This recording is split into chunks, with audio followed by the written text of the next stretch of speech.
Hello, everyone. Welcome to SureFire Live. Thank you for joining me tonight. Tonight we have a special guest, guy that I'm very familiar with, Kent Wesley. He works with us at Ashbusters, but he's also worked for a lot of companies and still does work for other companies to help them, get people hired. And, when I watch the Facebook feeds and I watch, the comments, it still seems it's a thing that everybody struggles with. And, Kent is going to tell you about struggles he's had, but he's in it every day. And he's got some insights that I've watched work and I've watched be successful. And we'll talk about stuff that used to work that doesn't work and vice versa, because of anything that's changing in this industry and in the world. It's hiring people to get to join your team, good people that are going to stay, be productive, not drag you down, not be a bad culture fit, want to work. I know that's want to work seems like a stretch sometimes, but he has a knack of finding people that really do want to work. And I want to talk to him about his secrets and what he's learned. And I think you guys will get a lot out of this session. Wearing a new hat tonight. We're leave tomorrow for, we're going to the Spazzacamini, which is a festival in Italy. It's actually the International Chimney Sweep Festival, and chimney sweeps from all over the world come to this little bitty town in Italy, in northern Italy, kind of close to Switzerland. And they have a parade, and it happened because a long time ago, chimney sweeps used to use little boys and little girls to sweep chimneys. They were small and they would fit up the chimney, and it was very dangerous. It was a terrible job. It was very life-threatening, absolutely terrible back in the day. And the German people actually would buy the Italian children. They'd met at this lake in this area, and the Italian people would sell their kids to the German chimney masters, and the kids would come over there and be basically indentured servants and sweep chimneys, and just terrible life. Well, that all stopped many, many years ago. And when a little boy got electrocuted, he was coming out of the top of a chimney, and it was when electricity was kind of new, and it arced over and killed him. And that was the final straw, and said, no more chimney sweeping boys. We're going to use tools. We're going to use brushes. We're going to use vacuums, and we're not doing this children up the chimney anymore. It sounds crazy, but it's true. Over there, they have a statue. It's bronze. It's a boy. And you'll see us all take pictures around this boy. All the countries take pictures, and it's in celebration of that. The German people said, hey, this was a bad time, but let's celebrate it. And let's make a big deal. So now it's International Chimney Sweep Festival. Little town, normally 5,000 people on this parade day, when all the chimney sweeps from all over the world come to it. There's 20 to 30,000 people lining the streets with this parade. Well, we're the American version, and there's somewhere normally between 30 and 50, 60 of us. And it's amazing. We're all dressed in a lot of chimney sweep gear. I like some of these hats. Some people wear top hats. You're supposed to wear your work gear, so we don't really wear top hats in this country. So I've always had a little bit of issue wearing a top hat in it, because some countries do in parades, but not really to work. Other countries don't wear it at all. So we're going to go have a great time. That's actually in a week and a half. I'm going a little early. I get to go to F1 race in the Netherlands. I'm going to watch some F1 racing, take a little motorcycle ride for a couple of days, then go to the festival. So we will be having a great time. If anybody's in the chimney industry that has never been to Spazzacamini, I highly recommend it. John Pilger is the ambassador. He becomes the mayor of that town for a while, and it's absolutely, you can't describe it. It's super fun. And so that's what we're getting ready to do. We got a couple early comments. All right, it's chimney time. Let's get it. Thank you. I think this is Cody. Hey, Cody. Thanks, buddy. That's his catchphrase to start the night off. And Diane Pilger says, see you soon. So Diane and John, I said John was the mayor, but I think Diane is the queen. I know those two things don't go together, but she knows this thing inside and out. She makes sure everybody is having a good time. Everybody's represented. She knows the rules. She's been there from the jump, and we are going to have a great time. So, Diane, I got the banner, the new banner for us. It looks fantastic. It says Chimney Sweeps of America. It's got a little flag on the side. It's black. It looks really good. And then I got these hats for the group that wants them. So it should be a lot of fun. I'm always looking forward to it. I haven't been in several years because of COVID. and now it's back, and we're going to make it happen. So Diane, we will see you soon. So with that said, let me bring on Mr. Kent Wesley. Hey, Kent. Hey, Mark. Thanks for joining us tonight. Thanks for having me. I appreciate it. You just went on a pretty cool adventure out west to the Glacier National and some cool stuff out there. What'd you do out there? We were out in Montana, and I've been wanting to see Glacier National for a lot of years, and it did not disappoint at all. Yeah. But it was also a reminder of my age. As you know, I fell out of a whitewater raft on my tailbone on a stone, so I'm sitting on a heating pad again tonight. Oh, you are? Yeah, it's going on 2 weeks and it's getting worse. So just a reminder of my age, I guess. You know, I was out did a motorcycle ride and we were in Yosemite. And speaking of age, like one of my cousins was out there and he bottomed his bike out and it fell over and it cracked my cousin's wife's ribs. And we were all getting a little older. I'm still gonna do it, but it you don't bounce as well as you used to. Right. Yeah. I found that out the hard way. Yeah, well, I hope you're okay. Got another comment. Hey, Mark, Joe, Gwen. I think it's Gwen. Is it Gwen or Gun? I don't know quite how you say that, but hey, Joe's an entrepreneur, not in the chimney business, but in a lot of different businesses, and he joins us a lot. Nice to hear from you. So tonight, I've asked Kent. Kent's been doing a lot of hiring for us at Ashbusters, but the reason I have him on is because he does it for a lot of companies. And I wanted him to talk about, you know, what I see complained about more than anything is getting people. So Kent, can you give everybody a little bit of a background of you, what you did before, how you found this damn chimney industry? Yeah, sure. So I've been in really home services since about 2000. And in the early 2000s, I was running a large branch for True Green in Chicago, and I had about 140 employees. It was a pretty good size operation. And you know, back then in the early 2000s, our sales department was a room of 25 phone operators that would just outbound call nonstop, just outbound phone call. Well, when the do not call list came into effect, that took away 60% of our callable material when people had signed up to get on the do not call. So we were a very large publicly owned company, and it was all about growth in stock and share price. And so we weren't just going to just give up our sales efforts. So what we did is we took a hard right, knowing that we gave up 60% of the potential calling material that we had. And then we had to start hiring people in March to go door to door and knock on doors in Chicago and try to sell lawn care on the front steps. Oh my God. And I mean, it's like selling chimney services in the summertime. Nobody's interested. I mean, it's March in Chicago. We're still getting snow. We have ice. We have 10-degree weather. I mean, just the sound of it is miserable. Doing it is even worse. But that was the direction that we had to go. And you know, I was posting ads and trying everything I could do, and I was getting no response on the ads. And at that time, I was using Career Builder. So then I found their search rights in it where, you know, I could subscribe to it, and then I could go in and I could actually look for resumes of people that I wanted to pursue. So I literally had a stack of resumes in my office about 1.5 feet high of people that, you know, had gone through and, you know, couldn't get them to come in for an interview. So I started seeing a huge shift when I started reaching out to the people that I thought I wanted. And so versus waiting on them to find you.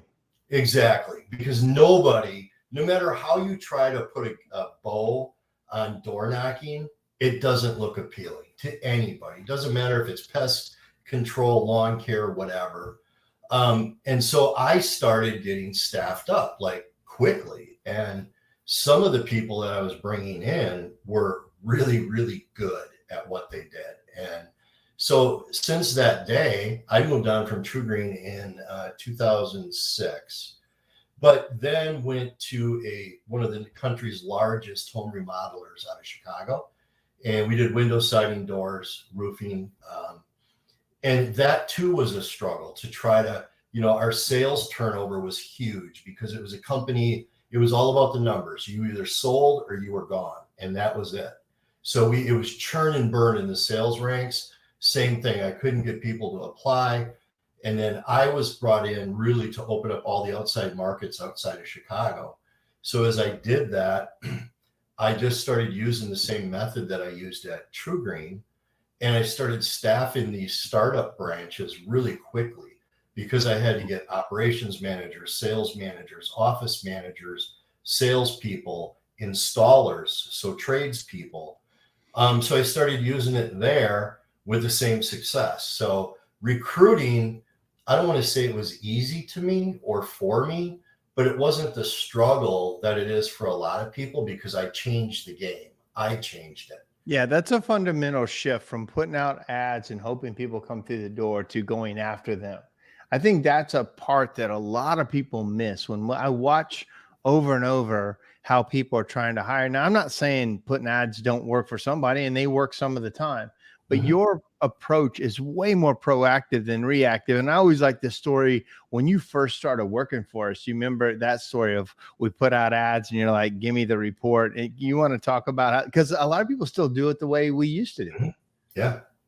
Yeah. So, when I got involved in it, excuse me, I talked to you about recruiting and I said, you take a passive approach, and you didn't know what that meant and maybe never heard the term before. But what I meant, the pray and post, just, it doesn't work, or it didn't work when I came to Ashbusters 6 years ago. And I came in, it was this month, 6 years ago, actually. And we were heading into busy season and we needed a lot of apprentices, like a lot of people did. So, I didn't come to this industry thinking I was going to become a recruiting guru. That was not what was in my mind when I came to Ashbusters.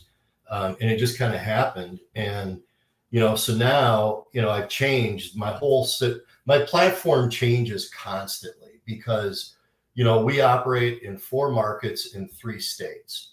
The markets are all different. I have things that work in Milwaukee. Like I literally have people standing in line in Milwaukee to come to work for us as an apprentice. And then there's a couple of our other markets that I can't even get an apprentice. I can't get the interest or get the engagement that I need. So I'm using different things in different markets because different things work in different markets. This is the first time in 6 years that I posted ads. And I do that once in a while when I go into panic mode, because when I go into resume farming, as I call it, I go through dry periods just like everybody else, right? There's good times, there's bad times. And I start panicking and I'll put an ad up, which I do have some ads going now. But when I'm finding it's the same thing over and over again, yeah, I'm getting a bunch of people that apply.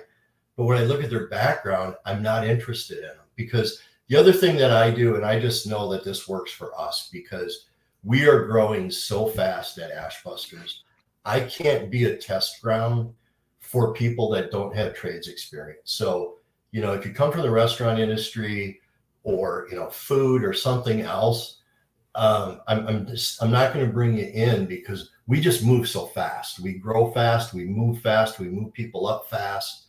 And I want people that have worked in the trades, been outside, worked in the elements. They have all that. That's great. They've done it.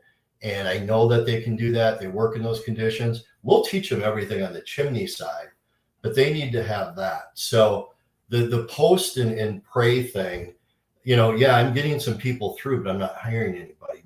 Most of the results that I'm getting is because I go in. What I did when I got to Ashbusters, I created our company story. We have a great company story, like a lot of chimney companies do. Long, rich history. We've won a lot of awards. There's just a lot of things that I packaged up together, and I built our company story. And the company story changes very rarely. Every year I got to change that we've been in business one more year, or we've, won one more award or something like that. But the story itself pretty much stays the same. And it's all about that story. You and I were talking today, and when I get people in the door, they're pretty fired up. They're pretty charged up. That's what I was telling you. Yeah, when somebody comes through the door, I mean, for people that don't see this action. What's so interesting is by the time he, brings them on and says, yes, we're going to bring you and we're going to bring you in this company. By the time they get to work for us, they're excited. They're pumped up. It's a visual thing. Now that's up to us to deliver what you promise. It's up to us to bring them through and hopefully they work out. But it's so interesting how you've got them very excited on a new career, and you've had to go through a lot to get there, right? That's not just everybody's excited to come to work for us. You've got a process. So so everybody understands there's a couple things. Kent's going to share some secrets tonight about what he does, but also he can be recruited or hired if you need a couple of people hired or a bunch of people hired. That's a business he does on the side of Ashbusters. And I'm totally for that because, we all learn from this. And Kent is a unique guy that has a skill set that I always love seeing people work in what they're good at or just what they can help others with. So understand, I'm going to put some of Kent's contact information up at the end of this. So if you want to reach out to him, talk to him, bring him on, help him, help you. That's why he's here tonight. But we got one of our guys that you just brought on, Josh. He says, hey guys. Hey, Josh. Yeah. He's one of those guys that you found that way, I believe. I'm not sure how you found Josh. Yeah, that's exactly how I found him. And, I'd like to talk about that a little bit. So, I do more than just recruit for Ashbusters, but I do spend a lot of time recruiting, and it never stops for me. Like, even when we're staffed, it still doesn't stop. So I'd like to talk about Josh a little bit. Josh is up in Wisconsin. That's my home state. And, I think I found Josh's resume like the same day he put it online. And I reached out to him and we started talking. And on my next trip up there, we had dinner. And I think that was in February. And we had dinner. And as soon as I met him, I knew I was going to hire him. I just didn't have a need in February. So Josh and I stayed in contact. And I never made an offer to Josh until late May. But I got him, and I'm super happy. Josh is great. He's doing a fantastic job for us. He's actually the branch manager in our Milwaukee operation. He is going to be a great leader, a great mentor. But, he was a guy that as soon as I met him, I didn't have a spot, but I wasn't going to let him go, because I really liked him. I knew we needed him. And you do that. That's one of your kind of tactics is you're always recruiting, and you've done this for years with us. Like, I've got a guy, we're not ready for him, or he's not ready. We're just kind of seeing if it's a good thing. Now, just to be clear, so everybody knows, Kent does not headhunt companies. He doesn't go into your company and see who's good.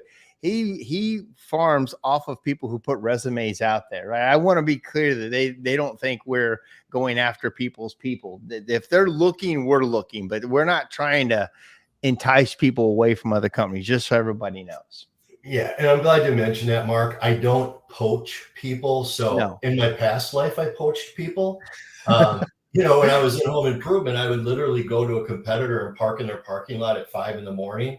and watch their install crews leave, and I would follow them. And I'd give them a card. If I'd get to the job site, I'd give them a card and say, I know you're on the clock for another company. I really think you should talk to me. Give me a call. I'll meet you anytime, evening, weekend. That was poaching. Yeah. And I did it. But I don't do that now. But we do get some people from other companies, that have their resumes out there. And I think this might be a good time to address that a little bit, Mark, if we could.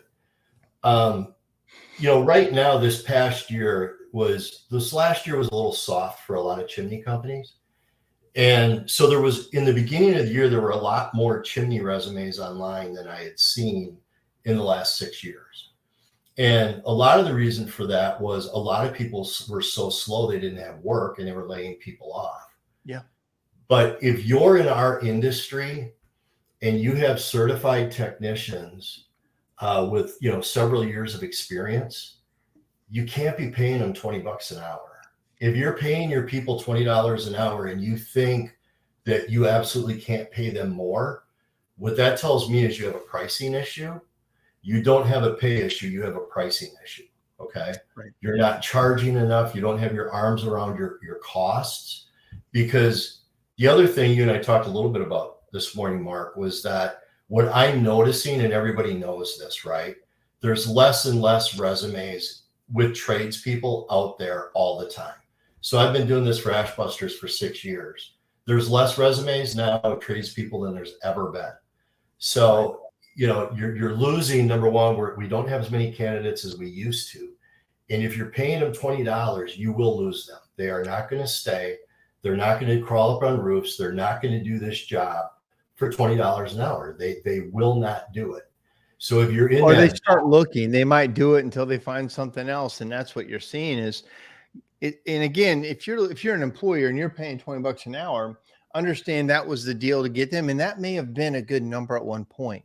But you have to move your business model up to keep people and attract people. That's the other thing. Keeping them is one thing, but how are you going to attract new talent if you're trying to grow? And then if you lose, one guy said, "Hey, don't steal my one-man show."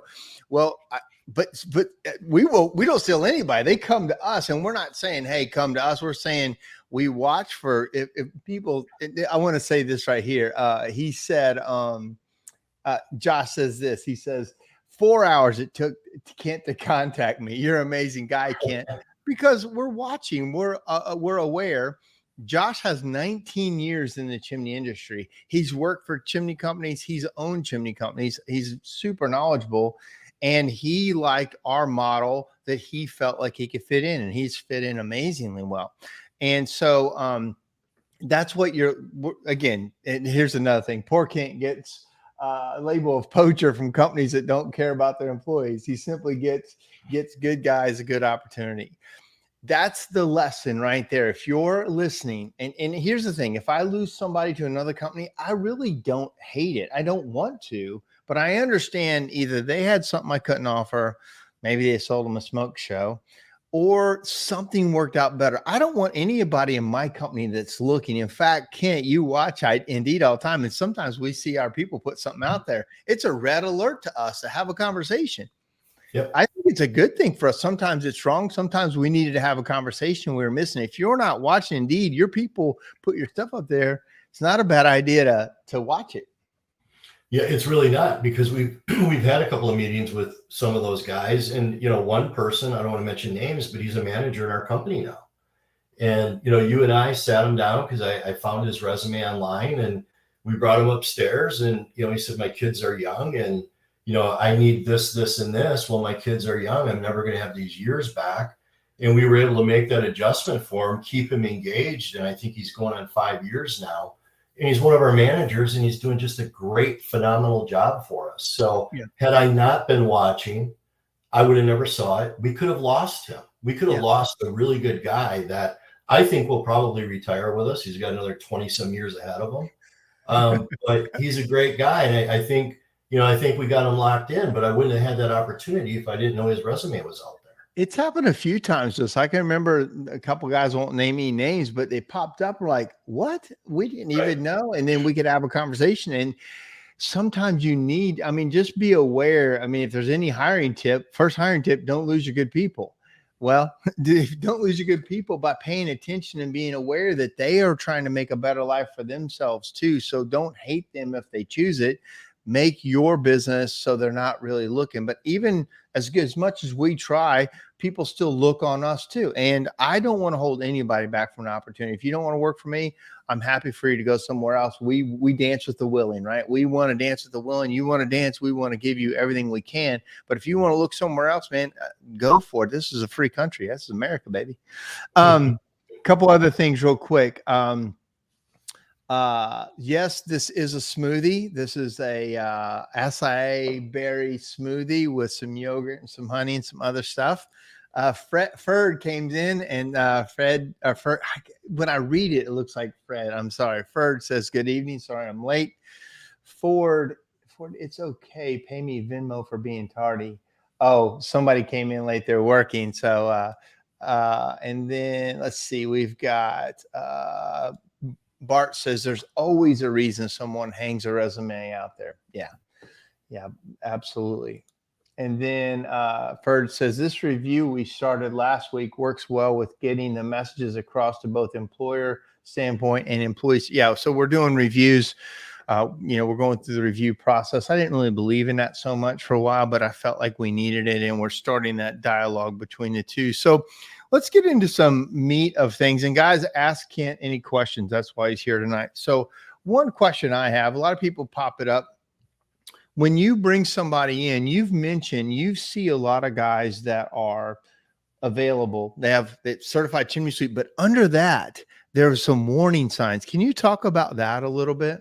Yeah, I see that a lot. And that kind of goes back to what I said earlier, where if you don't have trades experience, I'm not going to bring you in the door. And like today, I have active searches going every day. So like right now, especially this time of year, we're over our head count will be well over 100 heading into busy season this year.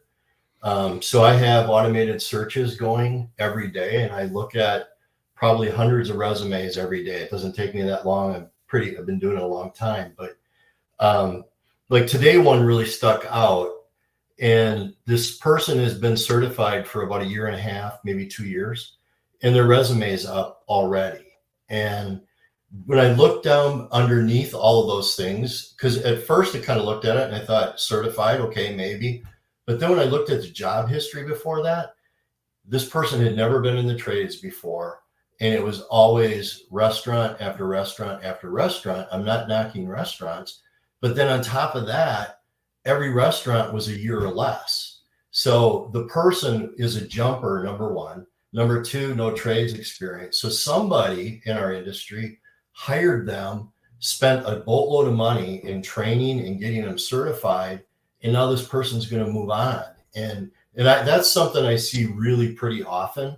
When I see a chimney resume out there, I look at the before the chimney story started, and that's kind of really where the issue was, right? Yeah. Where they wouldn't have made it even to a phone screen with me just based on the job longevity and in the industries that they were in. We were told I remember several times, several hiring people say, hey, if you keep a business card with you and you have a great waiter and they really service you well, give them a card. Ask them if they're out looking for an opportunity. They want to do something. And we were told because they serve you well and they ask good questions.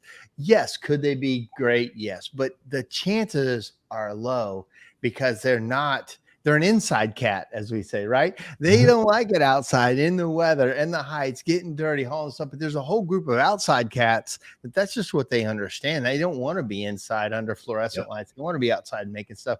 And you've picked up that those two are diametrically opposed sometimes. The guy may think he wants to be that and goes all the way in and then realize he doesn't want to do it versus a guy that's been a framer, landscaper, something outside. He gets it. You even said that about like electricians. Like sometimes they could be good, but if they always worked inside, you've got a little red mark on that. Yeah, I mean, I really do look at that. I had a client that I was working with, and he had hired a pretty high level manager. And when I was talking to him about the background, that was exactly it. He was an inside electrician, and the reason why he wanted to leave is he doesn't want to work in the elements, doesn't want to be outside, hates the rain, hates the cold, hates the warm, So a lot of that you can kind of, get ahead of the game if you just change that and start looking for more tradespeople. At least that's what's worked for me. There's been a few that, in the very beginning, I brought in ash busters that didn't have the trades experience, and none of them are still with us at this time. Sometimes they're like, I like this guy. We're going to start him off low level, see if he works out. A lot of times he doesn't. And, there's no magic formula. These are people you're dealing with. They can seem great on the front end and turn into a dud, or they can seem like a dud and turn into a superstar. So I got to say, a lot of our superstars now did not show well in the interview or did not show well first 30, 60, 90 days because they were, that's common too. So, how do you, like, what questions do you ask? Like, how do you determine, you can't totally, but what's your thought process on? Yeah. I mean, my questions are, when I got to Ash Busters, we had a phone screen, and the very first question was, you applied, can you lift 100 pounds repeatedly and work on ladders and climb up on roofs in snow, rain, whatever?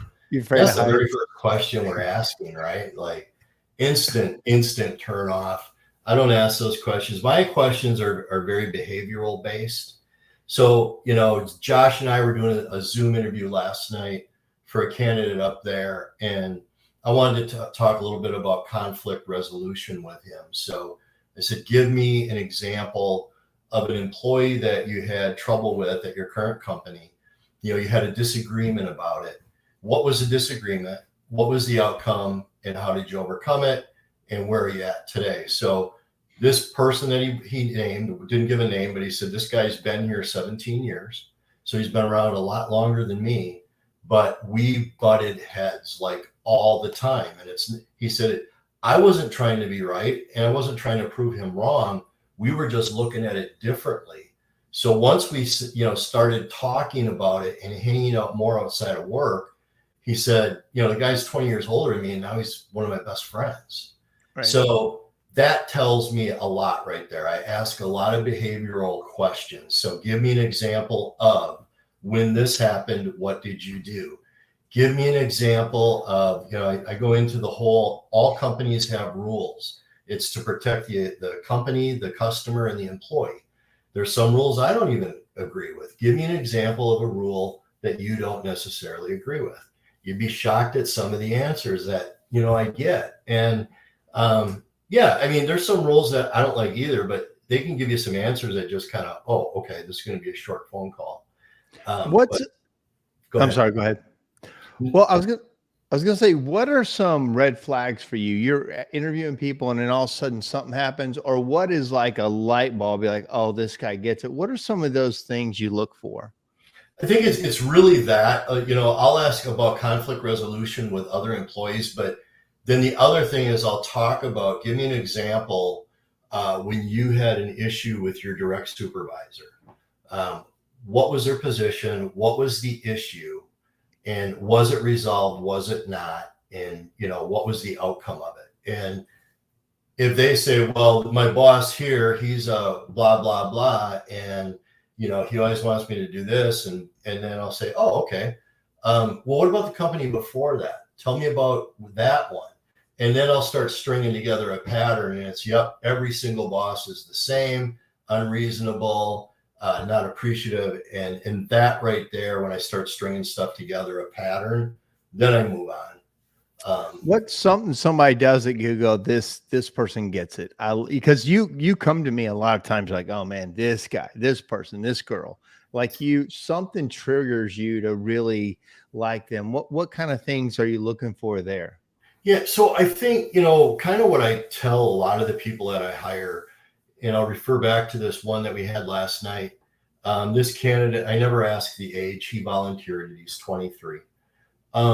And really, once I get through all of my behavioral questions that I ask, what I'm really looking for, now this individual last night, he's a young man that works hard, works a lot of hours, but he's just looking for an opportunity. As I got to know him a little bit through phone calls and stuff, he's making $20 an hour. He said, I might make $45,000 this year. I can't buy a house. Like, even if I wanted to move to a different apartment, I can't even do that because I can't pay the first and last and security. So once I hear that and they pass these behavioral questions, now I know that he's going to be motivated by money. He's not on commission. So he's truly looking for a better life for him and his fiance. And then I convert into a lot of our stories. I did it last night with this guy. I said, part of what's been so fulfilling for me to be along this growth journey that we've been on at Ashbusters is bringing in young guys that, when they came to us, they, drive beater cars, couldn't buy a house, really was afraid to get married because they couldn't afford it. We've got a lot of guys in our company that came to us as young single guys that are now first-time home buyers. The parking lot, you pull into Ashbusters parking lot, and I'm almost embarrassed of what I drive, right? I mean, our guys are driving some nice vehicles. They're buying motorcycles. They're going on trips. So that's really kind of, my questions kind of weed out what I think is going to be a bad player. But I'm always looking for that person that's just looking for the opportunity that just hasn't presented it to them yet. Yeah. That's really what I'm looking for. Good stuff. Got some comments and questions. Let me run through some of these with you real quick. This I can't see who this is, and I can't see it, but it says denied me my first time, but I saved Kent's phone number. So it must have been somebody you interviewed once, and they called you back. I don't know who that was, but here's a good question: do you ever do group interviews for the first round? If so, do you have any tips for them? Yeah, I don't ever do group interviews. And if I'm understanding it correctly, you're bringing in a group of candidates or a group of I've managers. seen companies do that. Yeah. Yeah. So, let's kind of back up a little bit. When I talked about this company I was with in Chicago, they brought me in. I was the first at that time region manager they hired to open up the outside markets. And I was out in the outside doing my own thing. Well, the guys in Chicago started doing these group interviews, and I said, I'm not doing it. I'm not doing it. I'm not doing it. Finally, for whatever reason, I got forced into doing it. And it was one of the worst nights that I've ever had. I can remember going there, and the people that showed up for my locations, I wasn't interested in any of them. It wasn't good. It didn't perform well. And what I found was, that was the only one they ever made me do. They never made me do it again. And I had a lower turnover rate than what the guys in Chicago had because they were doing these group interviews. Because the other thing is, what I try to do when I interview somebody, it's about them. It's about making them feel special. I don't want them coming in a group of people. It's all about them. And I want to make them feel really, really special. I don't want them showing up in a group, because then it's kind of, I'm not making them feel like they're better than anybody else, right? I make it all about them. Yeah, you do, because you make the gauntlet kind of hard to get to you. If this helps whoever asked this question, Kent always wanted to be an honor to work for us. And it needed to be kind of hard to get through the process to get to work for us. And if you did, then you deserve, like you said, you make it about them. You really focus on the story about them, about what they want. And I could see how that wouldn't translate into. So if this person does group interviews, Kent doesn't like it, but the guys who were successful at it, do you have any tips of the guys who actually, it's more like in this world, I feel like you're hiring a specialist. And for us, we're trying to put them on a career path. We're not just plugging them into a cog that does something. We want you to do something. Maybe everybody does, but that group thing, I watched when we had our franchise for Servent, a big HVAC company and carpet cleaning company bought our franchise in DC. And they had this group cattle call thing. And I couldn't believe how many people were showing up. They brought in 40 people. They set them in these seats. They watched this video. They took this test. They sat there while somebody graded the test, and they invited 5 of them in for a personal interview. And I'm like, this works. This gets good people. But, that's what they did. But just to put a button on this, is there any tips that worked in this group atmosphere, or that you would say? No, I didn't like it, because the thing is, my opinion of the group thing, it was a time saver, right? For the managers. There's no way to slice or dice it. Recruiting takes a lot of work. Yeah. And I do it every day. When I say every day, I don't mean Monday through Thursday or Monday through Friday, 7 days a week. I was in Europe this spring for 2.5 weeks. Every day was the same. I got out of bed and I was on my iPad and I was searching resumes. Yeah. Same thing when I was in Montana 2 weeks ago on vacation. My wife already knows when I get up, first thing I'm doing is I'm looking at resumes. And that's what I do. It's 7 days a week. But I've been doing it so long now. Like, I can look at 50 resumes in probably 3 minutes. Wow. Because really, all I look at the name and I look at the first thing on their last job. And then if I'm a little intrigued, I'll start looking a little bit further. Because where I have it set up with these emails I get from Indeed, I probably have 150 emails coming into me every morning now, because we have so many locations and so many positions. But I can open it up, and Indeed is getting better all the time. I can just open it up and maybe click on it. Yep, I like that guy. Boom, boom. and I'm already reached out to them. And that's how I do it. But it is 7 days a week. It doesn't stop. Even when I'm staffed up, like with Josh, I didn't have a spot for him in February. I knew I was going to have a spot. So I just stayed engaged with him. We kept talking. I have, in one of our locations, I have apprentices that are beating the door down to come to work for us. I don't need them right now, but guess what? I'm talking to every single one of them, and I'm going to need them probably in 3 to 4 weeks, and I'll bring them on. And I guess, the other thing, you had mentioned it too. I don't ever desperation hire where, oh my God, we just need a body. Let's bring them in. I don't let it get to that situation. And that's why I always kind of have an inventory of candidates. And every market's different. One of our markets is really, really difficult. But I've changed the game there, and now I've gotten some good responses today and sent them over to the branch manager.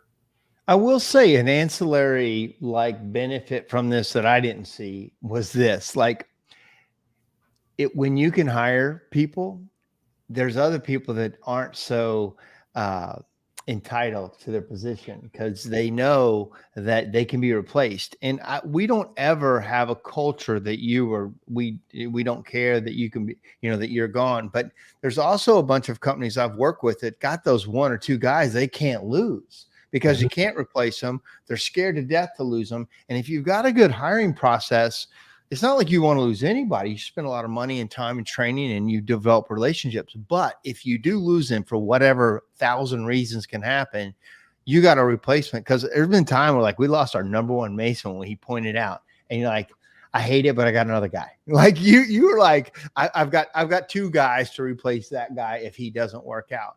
And it's not like we don't miss them or sometimes there is a hole in the game, but the game gets refilled and gets going again. And by having a process like you have, you're not held hostage by even superstars.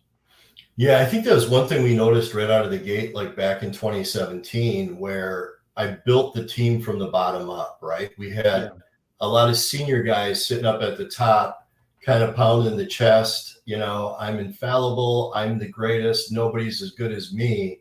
And then I started bringing in the apprentices like the Jonas and the Michaels and these other guys. And some of these guys started going, oh, okay. And, a lot of those guys aren't with us anymore. And a lot of them are, right? A lot of our veterans, but what they saw was the talent that's coming in the door now is stronger than the talent we have at the top. So we built it from the bottom up. Well, because I was in charge of hiring. That's why it got better with you. Because as an owner, and a lot of people hiring was not my thing to do. It was a thing that happened because we had to bring a guy on, or I know a guy, or I got a brother that needs a job, or my friend just got out of drug rehab and he needs a job. So, I would hire ad hoc, no real plan, maybe a plan to grow some, but you came in with a whole different thing. And unfortunately, some of the guys, you did push the bottom up. So it does create disruption, but there's no way to grow and get better without that. Now, some of our guys are still with us. They would all say they've gotten better at everything they did because the pressure got more and harder and it got more complex. And it's just really what any good team does is you either get better or you get worse. Nobody stays the same.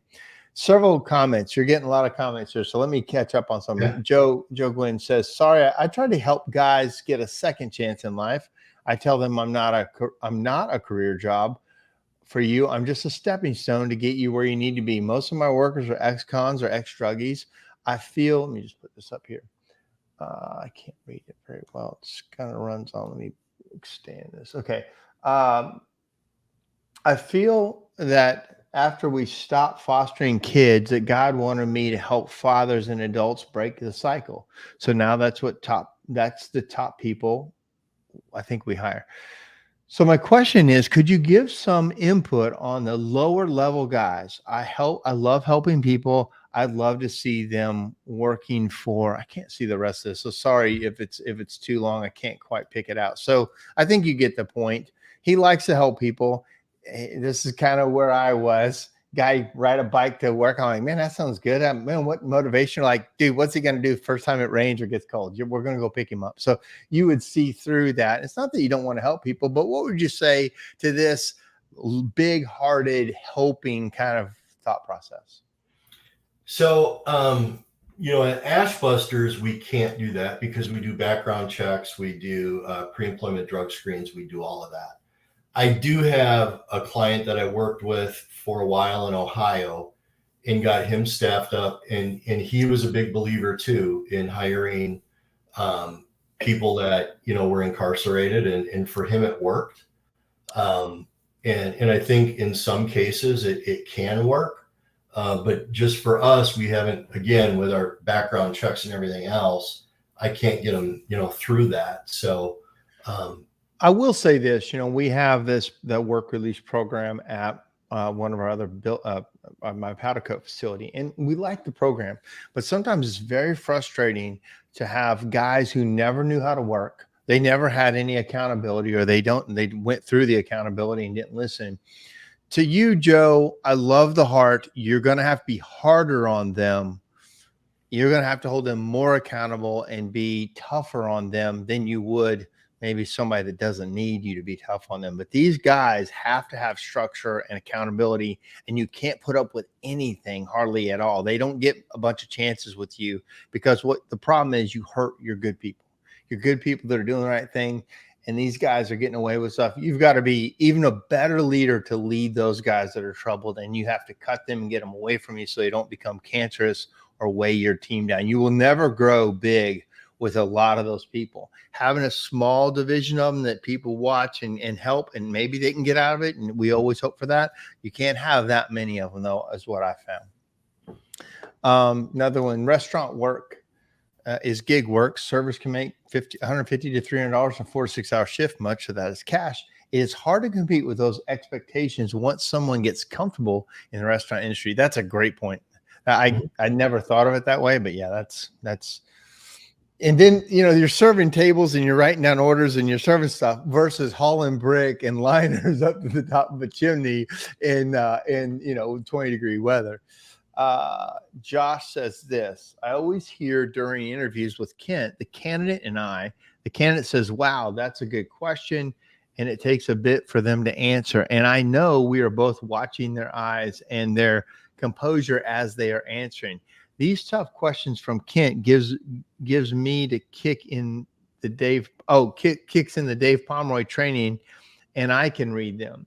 So you want to talk about, I guess he's just watching how it works for you and opening up a lot of aha moments for him. Yeah, I mean, my questions, they're thought-provoking. A lot of times people will stop and say, gee, that's a really tough one. I'll say, that's fine. Let's just keep going and we'll circle back to it. So I do ask difficult questions. This isn't come in, Ashbusters needs person, rubber stamp, hired. It's much tougher than that. You mean the Mark Stoner method? It was that. Yeah. Yvette, hey, Yvette, good to see you. I think we're going to see you in a couple of weeks over in Italy. Hope you're doing well. Okay. Oh, it's tough to get through to Kent. All right. Oh, this is Jonah. I practically had to beg him for a job. And when he did hire me, it was a position he thought would weed me out. That's a true story. I am so glad you said that, Jonah, because I want to talk about that for a little bit. Yeah. Okay. So I had recruited a guy out of Chicago who was Jonah's friend, and Jonah moved down to Nashville with him. And so his friend who we hired said, oh, it's great. Call this guy. And this guy, Jonah, just kept bothering me, just calling. And it was another one of these situations where I didn't need him quite then. But then I started like, okay, call me Tuesday at 3:30, just to mess with him, right? Tuesday at 3:30, the phone would ring. It's Jonah. So every time when I told him to call, he did. And then when he came in and he interviewed, and he comes into my office and he's got his ears gauged out. And I'm sorry, it's just not my thing, but they were gauged out. And Jonah was very casual, and he's sitting there in my office vaping during the interview. And I was like, man, I don't think this guy's going to make it. But He's Michael's friend. Michael's doing a great job. And I hired Jonah, and I talk about Jonah a lot. I talked to him about him in the interview last night, where Jonah came to us as an apprentice, no experience in the chimney thing. And 4 years later, he's our branch manager in Knoxville. And he won the CSI Rising Star Award. Yeah. And, you know, and so I talk about Jonah a lot in our interview process that, you know, when I hire an apprentice, it doesn't have an apprentice. I'm really hiring the future leaders of Ashbusters. Yeah. This apprenticeship is just a stepping stone for you to get there. And we're going to give you everything you need, the education, the tools, the support, and the training. And what you do with it is up to you, but this is where it can go. Yeah. Jonah is absolute, you know, nobody could have predicted how good he could. I don't even think he could predict it. I think he was just in a transitional part, and we got lucky, honestly. And I feel like, you know, he would probably say he got lucky too, to hit us at the right time. But yeah, it's funny. We put him through the gauntlet because then you put him in the metal shop as a helper to one of the hardest leaders that we have to break him. I did, and I brought him down to the warehouse for him to interview Jonah, and I was just standing back watching the interaction. I thought, man, if Jonah takes the job after talking to this guy, he might be a keeper. I know. He likes abuse. So Jonah, you are you're absolutely a star, and we couldn't be more fortunate that you got through the process. And, you know, some of it's us learning too. And then, you know, he also looked for more opportunity in the company. When we said we were going to do something, he's like, put me in, coach. He's like, hey, we want this. And he always says, yeah, count on me. I'm the one. And then he'll push the envelope too. And so that's, you know, that's what you're looking for. And for us, if you're an employer out there and you're listening to us talk, one of the big takeaways you need to understand is that we try to create a career path. We can't always do it. We can't always have, there can't always be another COO or another CEO or another, but we want to create some kind of path. And then also sometimes you just have to be ready when the path opens up. Somebody moves on, something happens, something changes, and now we can have you step up into a position. And that's, I think that's, you and me, Kent, we focus on growth helps us be able to share a career path vision for the people you're bringing on. Okay. Okay. Here's another one. Ferd says, look at you now. And then Yvette says, let them watch a video before they start so they see what the job is. So on the yeah, I mean, I don't know if you ever do anything like that. So on her thing, some of that was and I know some people have success with this, show them what the job is, really what they're getting into, warn them a little bit, you know, the 80 pounds, the heights, the things. What do you do to tell them what this job is in the early stages?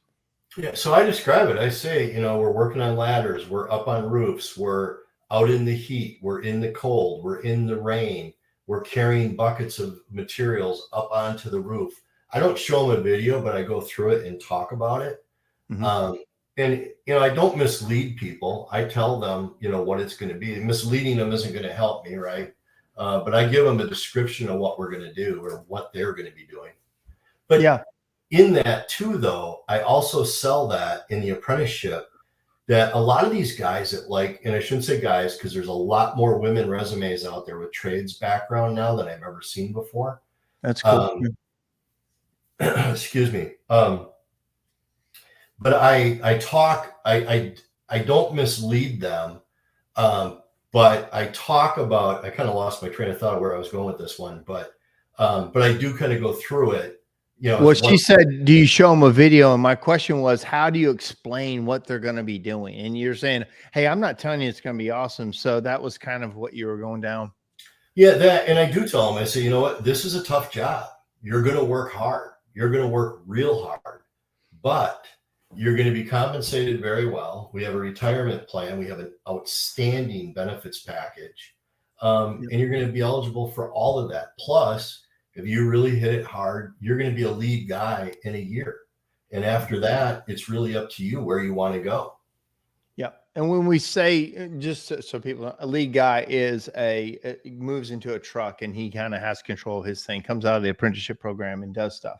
Now, some guys come to us with tons of experience and most have zero. So they've got to start at zero and move up so they can run it. We used to think we could have a guy run a truck in 3 to 6 months. And every once in a while you have a guy that has a lot of experience, but from somebody from no experience cannot run a truck in 3 to 6 months. They have to have a bunch of experience and then a process typically. Josh is unique because he's been in the business 19 years and, but in general, you have to have an apprenticeship program. And I think that helps them have a career path and kind of breaks them down to what's expected. Yeah, absolutely. And Josh was hired to be a manager, a branch manager. Yeah. But I'm glad you mentioned that because you do see that a lot in the Facebook groups, like how long before you let somebody run a truck. And I always tell everybody the same thing. If you're coming to us with no experience, you're looking at about a year. And some of the guys will get through it a little bit sooner than that. But we've never taken somebody from the outside, no experience, and let them run a truck in 3 or 4 months. Yeah. So funny. Okay. So actually Josh says, way to go, Jonah. You're a badass. Yvette says she's not coming to Italy. I hate that you're not coming to Italy. I don't know if there's anybody from Canada going to be in Italy then. You're usually the representatives. 100%. I got lucky. You two have been great leaders and mentors, says Jonah again. Yvette says she needs a Jonah. Everybody needs a Jonah. Jonah's the best. Comment. Hey, Andy. Good. Hey, thanks for joining. Yvette says, exactly. You can show them till you're blue in the face, and some don't get it unless they see it. So there's been times we brought people in and they didn't work. They were scared of heights. They didn't realize. We had one guy that was allergic to the sun. You remember that situation? Yeah, right. So let's just go back and we're wrapping up our hour, Kent. What, and again, a couple questions, anything you guys have trouble with, have Kent's stuff. Let me just put this out there so people have it before we end. Kent's contact information. If you want to get in contact with him here's his email, kent.knowledgewins@gmail.com. And, his company's called Knowledge Wins. And then also here's his phone number, 815-701-3691. I don't know that I can put that in the comments, but you can rewind this if you want to catch again, kent.knowledgewins@gmail.com. And this is his phone number. If people want to engage you, what do they do? What do they do? Yeah, give me a call or email me because we haven't talked a lot about that. Like I said, I never came to the industry thinking I was going to become this hiring guy. I didn't know how good you were at it. And it evolved to the point where my wife, because I also, I hire for other chimney companies. I hire for other industries other than the chimney company. My wife quit her full-time job to come in to Knowledge Wins, and that's kind of what she does now. So yeah, we staff for a lot of different industries across the country. We recruit across the country, and we have a very she starts the kind of the search side of it, building out the company stories and that type of thing, and then she vets candidates right up to the point where she gets them through a phone screen and a few other things. She runs a disc on them, and then once she turns them over to me, the disc is a profile for personality, yeah. Correct? Yeah. Right. Yep. So she'll run a disc on them. She'll score the disc for me. Then the next step in a candidate would be a Zoom interview with me. I always want to get some eyes on these candidates. And then we would hand over a perfectly vetted candidate to a company. So if you came to me and said, I really need an apprentice, we would sit you down, find out about your company, write your company story, because that's really the hook, right? I'm selling our company story all the time. So we develop your company story, we build templates, and then we reach out to candidates and we staff you up. I watched some people put, like, when they hire in the ad, say laborer, hod carrier, like warehouse, like there's nothing attractive in some of their things. And you got away from using that a long time ago. You're like paid apprenticeship. We're looking, we're in it with you. Can you talk about some of those mistakes that you see companies make? Yeah, those words mean a lot. Like I had a client that I worked with a few years ago, and he kept talking to me about a hod carrier. And again, I didn't come from the chimney industry. I didn't come from the masonry background. I didn't even know what a hod carrier was. Yeah. And they had been advertising for a hod carrier. And I said, well, if you keep doing, you're not getting anybody, right? And they said, no. And I said, well, if somebody is a mason, they're going to know what a hod carrier is, but they're not going to apply to become a hod carrier. You got to change that, right? And the one thing I did, and I didn't tell you this, Jonah, I know I sent you some resumes today, but Knoxville has been one of our bigger challenges to recruit in. And that whole apprenticeship has kind of been my entry in. That's how I've attracted a lot of our candidates through that. So I changed it up a couple of days ago, and I changed it to field specialist. And I think I got more, probably sent you more today than I have in the last week or two, Jonah. And it seems like it's getting more, and I got more I got to go through tonight, but it seems like that's getting more legs. So you're exactly right. Laborer, helper, stuff like that. I'm not looking for the C player. I'm looking for the A players all the time. A players don't want to be a hod carrier. They don't want to be a laborer. Yeah. And some of them, and that's why I'm starting to change this apprentice thing, because the level of experience that I'm looking for is higher, and some of them are offended by apprentice. I'm better than an apprentice. Interesting. Oh, okay. You're a field specialist. That's what you are, or that's what you can be. That's interesting. I didn't know you had changed it to that. I knew the apprentice thing from labor was a big jump, and this is even better. Like if you don't pay enough and you don't sell the sizzle and the dream, you'll never have the A player walk through the door. He just can't. Now, sometimes you can take a Jonah, when he's A, and turn him into what he is now, but that almost never happens from a guy who really barely made it in to a guy that's a superstar. In general, they need to be, for the whole alphabet, they need to already know A through M, and we're trying to teach them N through Z. We don't need it, so your process is bringing that guy in that just wants that next step for them, not the beginning step.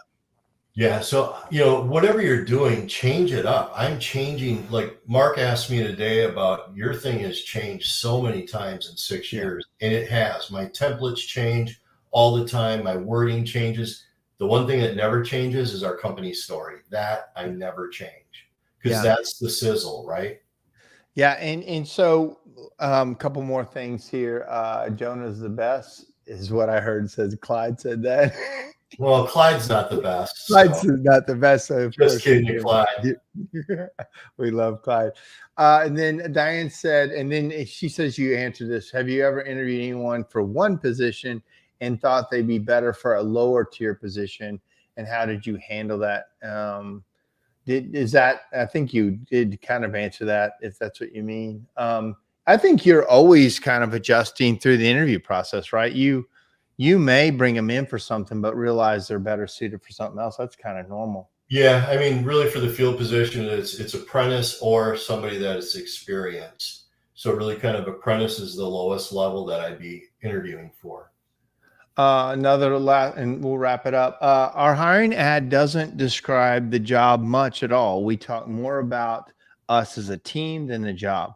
We do make sure to include hard work and working at heights. I attribute this from listening to Mark and Kent in the past. So yeah, I mean, I think that's kind of what you do too. You're not trying to sell them something they don't want, but we want to at least get them in to have the conversation to see, if this is a good fit. I'd say nobody wants to be a chimney sweep. In general, no one wants this. I think your ability to recruit in such a hard industry is a true testament, but you're not lying to them. You're trying, and once they get the hook in them, like you said, they really get interested. You can really fall in love with this business. And I've always said, I think our process and the reason people like chimney so much is because you become an expert in something that very few people are an expert at, and you kind of feel like you have a superpower and you got knowledge of somebody, and it's kind of addictive to have that kind of thing, and you sell that sizzle that it's out there for you if you will go through the process. Right. Nobody wants to be a chimney sweep, and I don't mean that to be offensive or anything. Yeah. Trust me, when Mark was looking for a COO of a chimney company, I was hightailing it back to Wisconsin because my wife and I had moved down here to do a startup for another company, and I left them. And my wife did not want to go back to winter. She said, "We are not going back. You're finding a job in Tennessee." And I said, "Well, there's a COO in Nashville. We'd have to move to Nashville." I go, "But it's a chimney. Like, I don't even know how that can even be a thing. Maybe it's a contract position." And then as I started looking into it, but I think this is an important point. You're right, Mark. Nobody wants to be a chimney sweep.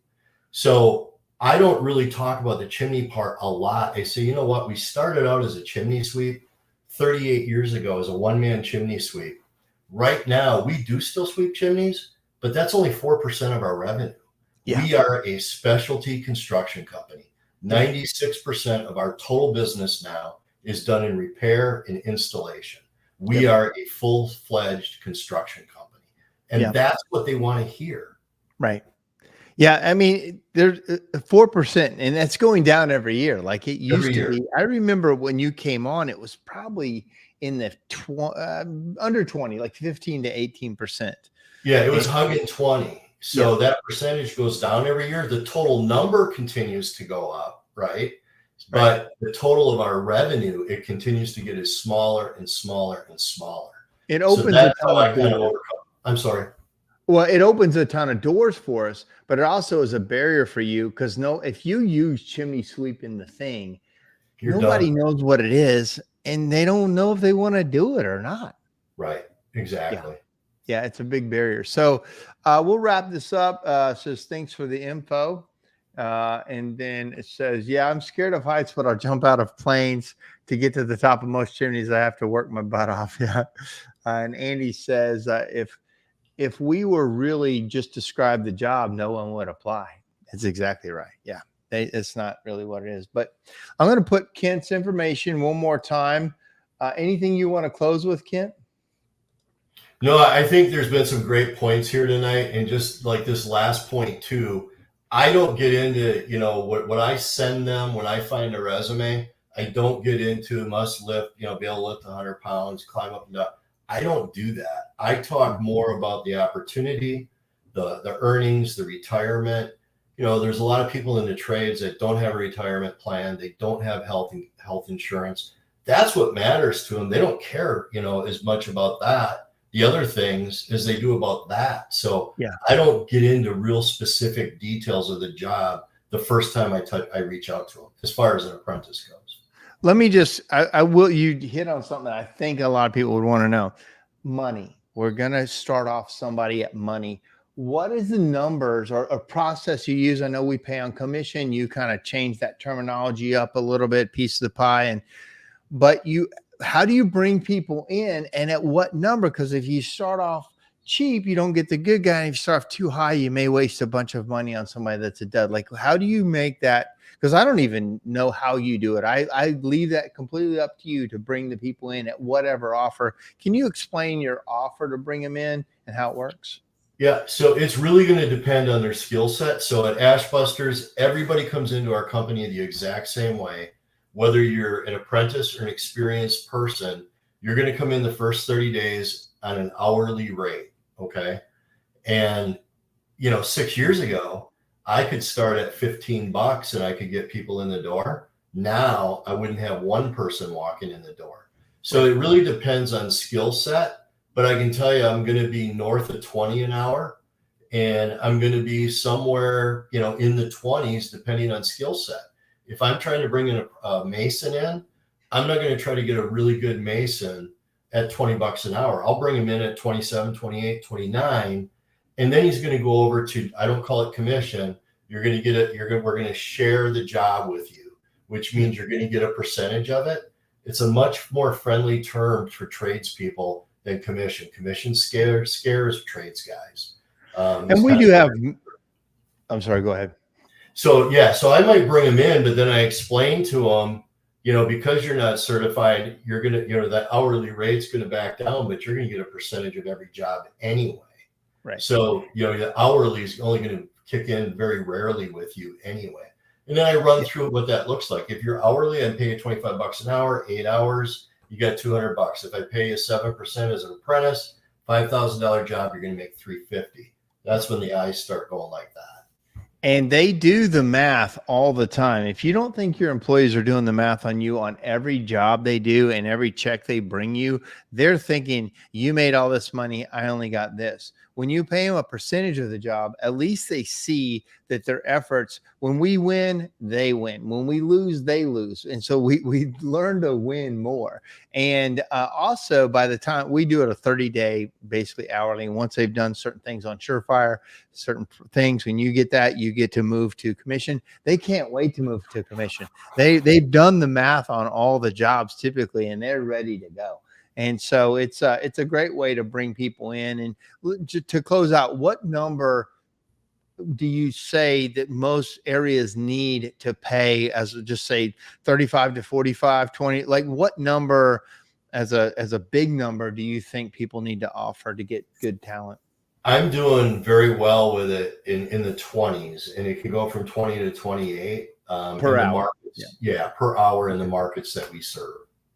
Just so everybody knows too, we don't pay salary for production jobs. We don't like salary based stuff, and we hourly is just one way. But we like our whole process is we want to give them a piece of the job, and there's guys that make very good money and they learn to be better. And so, all right, we're going to close that out. Thank you, Kent. Really appreciate your time tonight. Had a lot of good comments. And if you guys need Kent, reach out to Kent. And he's a wealth of knowledge, does it every day, does it better than anybody else. Thanks, Mark. Thanks, everybody. Have a great night. See you, buddy. All right, guys, I hope you like that. I did notice some glitching in the connection, so hopefully it didn't bother the audio, but I did see some glitching in the video, so hopefully it didn't play too badly. Kent is a wealth of knowledge. He's here to help the industry. He's helped tons of companies already. He helped my company. He told me he just been with us 6 years. And when I look back at where we were when I first met Kent, we're a completely different company with different locations and different opportunities for our employees. And, he brought a ton of knowledge to my company that I just simply didn't have. And almost no one in the industry had been doing it at a higher level. So I knew that I had to get somebody that was outside of our industry to reach back and help me and help us go to that spot. And he's done it amazingly well. There's a couple of last comments. Andy, thanks again for bringing him on. You're very welcome. And then also said you won't get me out of bed for 28. Right. So again, if I can't get that guy, and that looks like a JJ is typically who says stuff like that.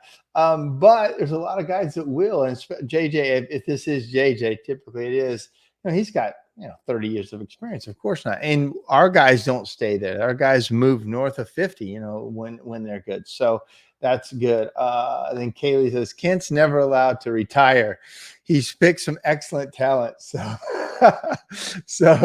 Well, he is going to retire. He's told me that, but yes, he's been absolutely critical. And for bringing on Kaylee, for bringing on Jonah, for bringing on our superstars and the newest guys. Of course, Clyde was brought on before Kent, and Clyde is an absolute superstar every day. He brings his A game, as good as his A game can be. And no, we love him. But all right, guys, that's our show. Next week, I'm going to be in Italy or the Netherlands. So I don't think I'll be able to do a show for a couple weeks. And but I will do my best to get back at it as soon as I can. Oh, here's Kaylee says, we love you, Clyde. And then that's Clyde with the sad faces. We do love you, Clyde. You know it. And somebody said they need another ride too. That's another motorcycle ride. So, all right, guys, thanks for staying. We went a little long tonight. Hope you have a good night. Talk to you soon. See you.